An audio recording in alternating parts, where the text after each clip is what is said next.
पीले कागज का श्राप। उत्तर प्रदेश के एक छोटे से कस्बे में रोड के किनारे एक पुराना सरकारी पोस्ट ऑफिस था। अब वहां न कोई चिट्ठी आती थी, न कोई बाबू बैठता था। बस टूटी खिड़कियों से आती हवा और पुराने टेबलों पर धूल की परत उस जमाने की गवाही देती थी जब यहाँ हर दिन कतारें लगी रहती थीं। रात के समय उस इमारत से कुछ अजीब आवाजें आती थीं, जैसे कोई टाइपराइटर अपने आप चल रहा हो या कोई आदमी धीमी फुसफुसाहट में किसी को नाम से पुकार रहा हो। लेकिन किसी ने कभी जाकर देखा नहीं, सिवाय एक आदमी के, आरव, जो हाल में दिल्ली से लौटा था, एक यूट्यूबर था। उसका चैनल हॉन्टेड इंडिया ट्रेल्स तेजी से फेमस हो रहा था। वह उन जगहों पर जाता था जिनके बारे में कहा जाता था कि वहां आत्माएं भटकती हैं। इस बार उसने सोचा कि वो अपने गांव के पास के इस छोड़े गए पोस्ट ऑफिस की कहानी शूट करेगा।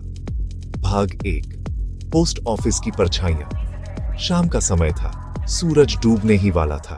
आरव अपने कैमरे और ट्राइपॉड के साथ गांव के उस कोने तक पहुंचा जहां पोस्ट ऑफिस था।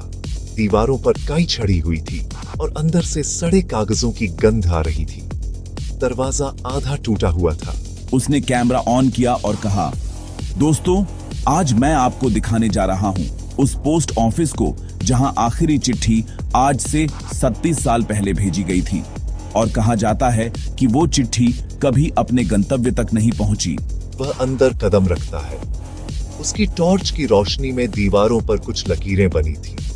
किसी ने कीलों से दीवार पर कुछ उकेरा था, पीला कागज मत खोलना। आरव हंस पड़ा।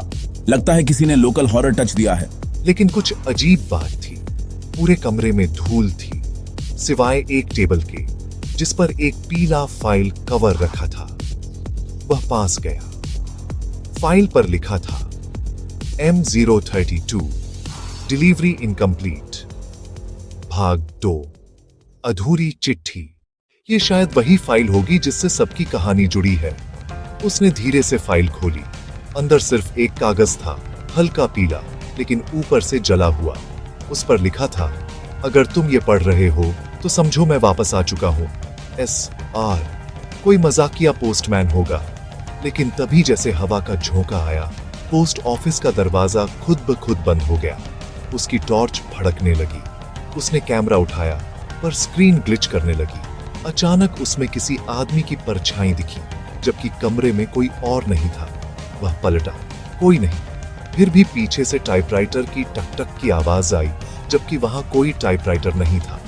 उसने आवाज का पीछा किया और पाया कि एक कोने में जंग लगी टेबल